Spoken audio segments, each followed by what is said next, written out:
Una palanca puede ser cualquier barra rígida que se balancea sobre un punto. Este punto de apoyo se llama fulcro. Cuando se ejerce una fuerza sobre un extremo de la palanca, esta produce otra fuerza aquí, sobre el otro extremo, para levantar la carga. Con la palanca colocada así, puedes elevar algo que pese menos que tú, pero no algo que pesa más. Pero supongamos que mueves el fulcro. Ahora puedes levantar algo que pese más que tú.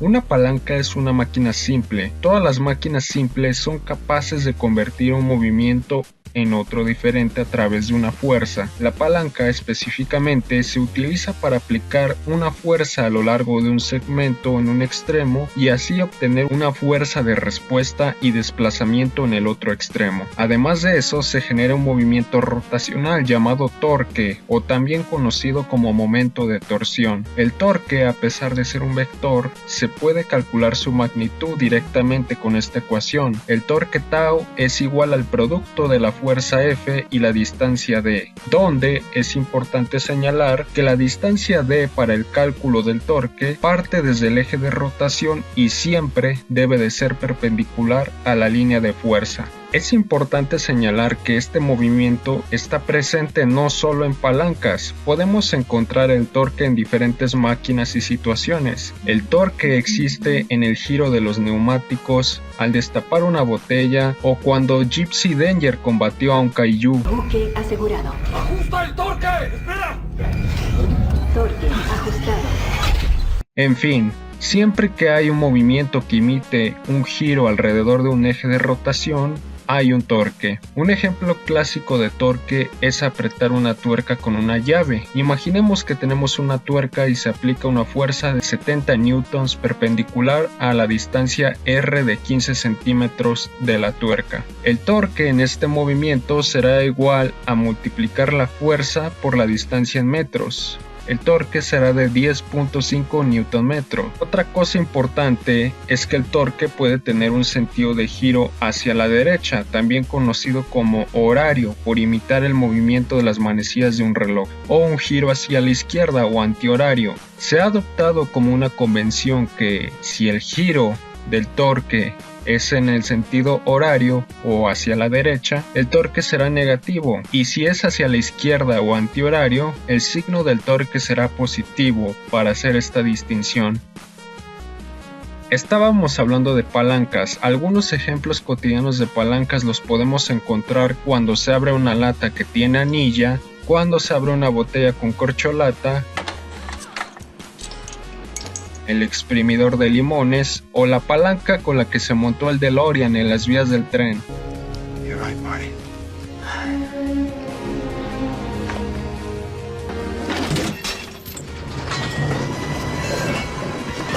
Y también uno de los ejemplos de aplicación de la palanca y el tema central del video está aquí.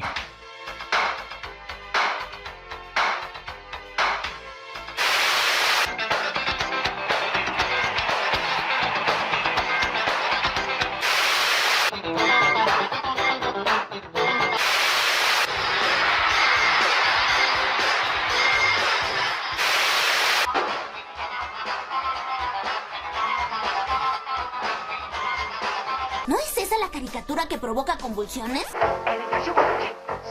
Michael Jackson's Moonwalker video game, only on the Genesis system.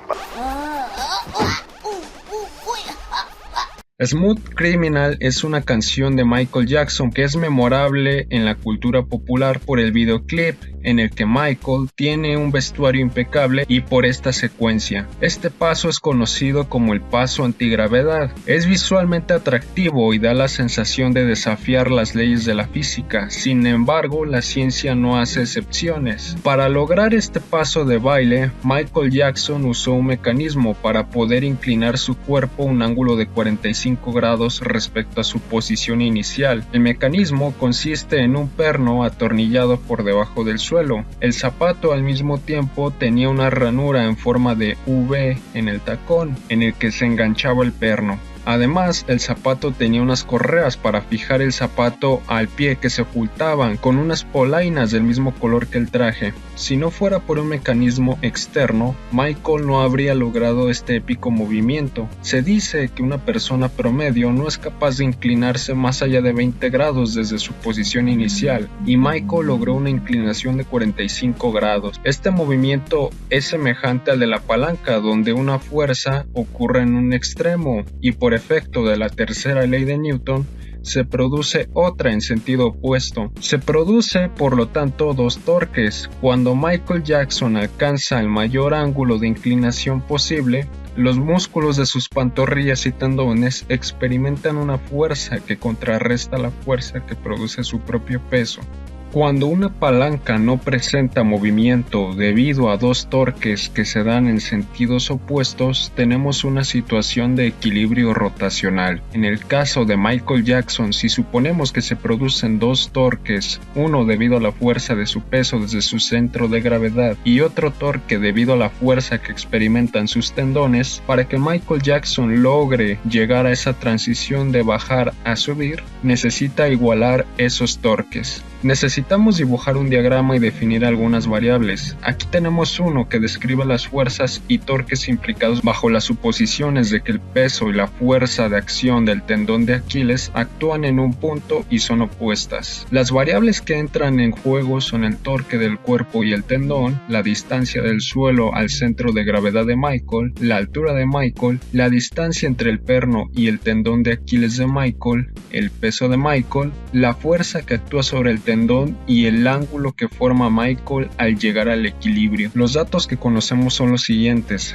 la altura de Michael, que es de 1.75 metros, supongamos que su centro de gravedad se ubica a la mitad de su altura, la masa de Michael, que es de 60 kilogramos, el ángulo que forma, que es de 45 grados, y la distancia entre el perno y el tendón de Aquiles de Michael, que es de 10 centímetros. En primera podríamos calcular el peso de Michael, que es igual al producto de su masa y la aceleración de la gravedad, que sería igual a 60 kilogramos multiplicados por 9.81 metros por segundo cuadrado, obteniendo así un peso de 588.6 newtons. Y el centro de gravedad se ubicaría a la altura de Michael dividida entre 2, que es 1.75 metros dividido entre 2 igual a 0.875 metros. Como definimos al principio, el torque es igual al producto de la fuerza, que en este caso es el peso de Michael, y la distancia d subíndice 1. Y la distancia d subíndice 1 debe de ser perpendicular a la línea de fuerza y comienza desde el eje de rotación, que en este caso sería el perno. Es un error común dejarse llevar por las distancias que son físicamente medibles, pero en este caso, como la fuerza del peso no es perpendicular al cuerpo de Michael, es necesario calcular esa distancia de subíndice 1. Si usamos trigonometría, podemos calcular el ángulo beta, que es igual a 90 menos 45 grados, que serían entonces 45 grados. Y al ser un triángulo rectángulo, podemos usar la función coseno sobre el ángulo beta, que es igual a la distancia de subíndice 1 entre la distancia del suelo al centro de gravedad C, que ya calculamos. Despejando d, llegamos a la ecuación donde d subíndice 1 es igual al producto del coseno beta por la distancia c, que es igual a 0.619 metros. Con esa distancia, el torque del cuerpo de Michael sería igual al producto del peso por la distancia d subíndice 1, pero además con signo negativo, ya que este torque produce un giro en sentido horario. Obtenemos que el producto negativo de 588.6 newtons y 0.619 metros es igual a menos 364.343 newton metro.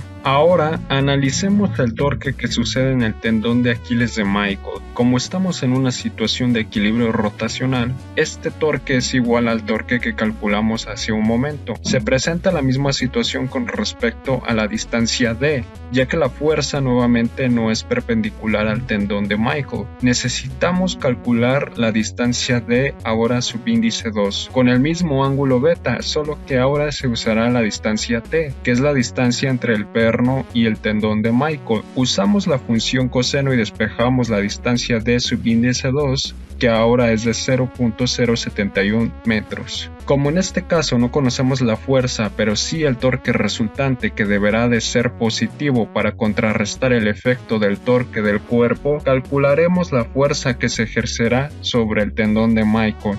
La fuerza es igual al cociente negativo entre el torque del cuerpo y esta distancia de subíndice 2. Será igual entonces al negativo de menos 364.343 Nm dividido entre 0.071 metros. Entonces obtenemos una fuerza de 5.131.592 newtons. Esa sería la fuerza que soportaría el tendón de Aquiles de Michael si estuviera postrado en un pie. Así que si queremos calcular la fuerza que soportan ambos tendones, dividimos esta fuerza total entre 2 y obtenemos que la fuerza que ejercen los tendones de Aquiles de Michael es de 2.565.796 newtons por cada tendón. Así que es correcto decir que Michael Jackson se apalancó para hacer este paso. Observen cómo la fuerza que ejerce su propio peso genera una fuerza mucho mayor en el otro extremo y al mismo tiempo su tren superior recorre una distancia considerable respecto al perno, mientras que cerca de sus pantorrillas esa distancia respecto al perno es muy poca.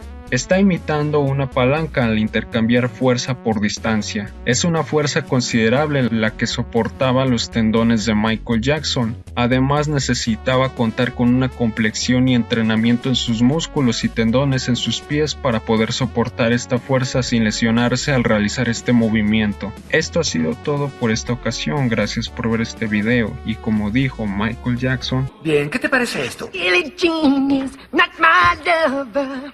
She's just a girl who says that I am the one. But the kid is not my son.